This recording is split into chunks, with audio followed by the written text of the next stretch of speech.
Now, even with a contract in place, you can still have some factors that can, that can render that contract void. We're talking about the vitiating factors or vitiating elements. And these are things like mistake, misrepresentation, duress, undue influence, or even illegality.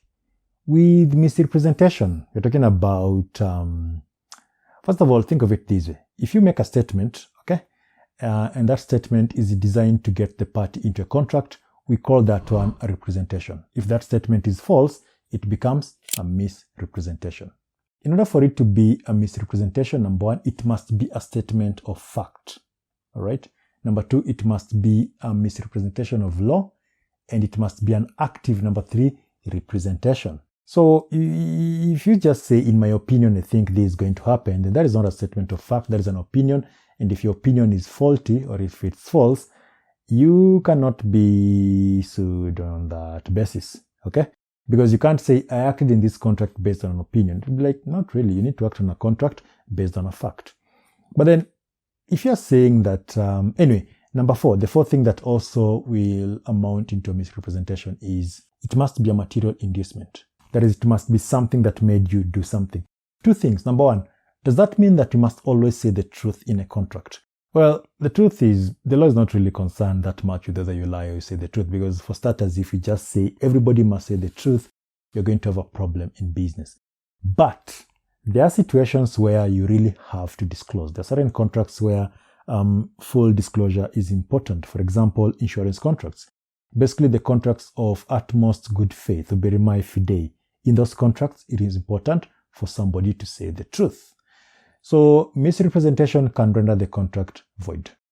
The thing about misrepresentation, there are various types of misrepresentation. You're talking about fraudulent misrepresentation, where you actually just, lie, okay, because you're trying to commit a fraud.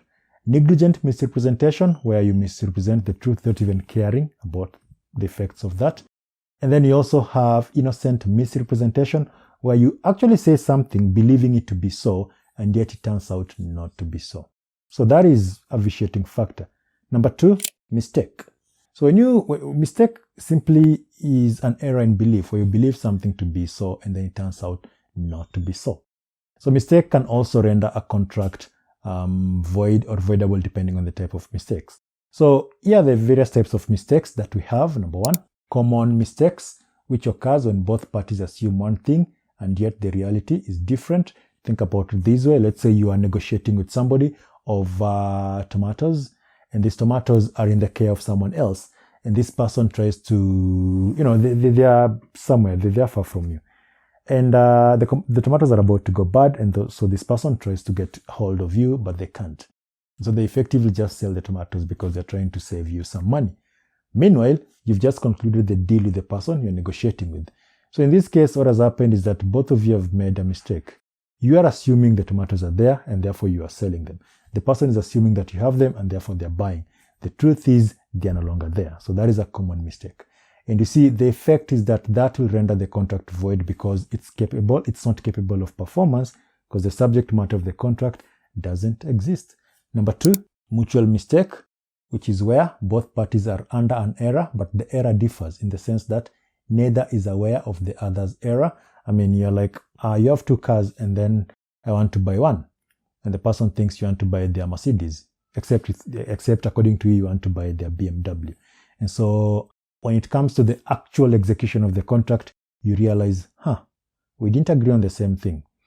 Now, this makes the contract voidable because if the person says, no, I'm not selling my Mercedes, I'm actually selling my BMW, then like, okay, yeah, I'll take that one. And if they're like, no, I just want this one, then you see the contract can't occur. So the contract will happen, or rather will be executed, depending on the party's behavior. That is a mutual mistake. Now we have a unilateral mistake, where one party makes a mistake, the other party is aware that you're making a mistake, and they don't. I mean, this is what usually happens when somebody is conning you.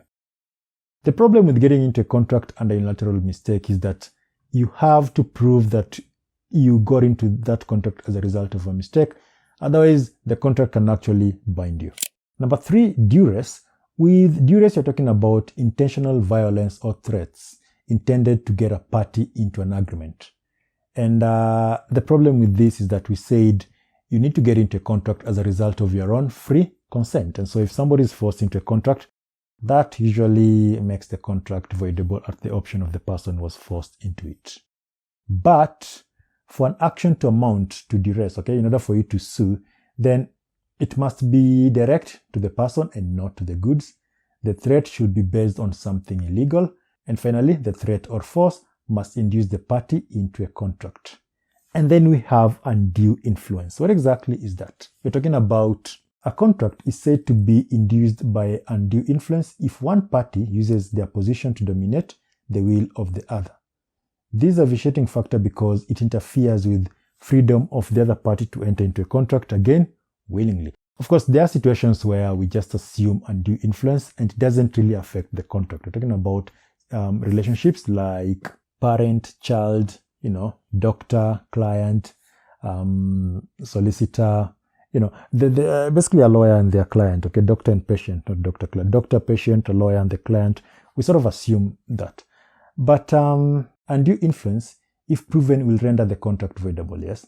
The stronger party can disapprove undue influence by showing that full disclosure of all material facts were made, the consideration was adequate, and the weaker party was in receipt of independent legal advice. And of course, finally, illegality. Now, that is kind of obvious. If whatever it is that you are getting into, the subject matter of that contract is illegal, then that will pretty much render the entire contract, void because it's illegal. So, vitiating factors: mistake, misrepresentation, duress, undue influence, and illegality. If there is any question, do ask. See you in the next video.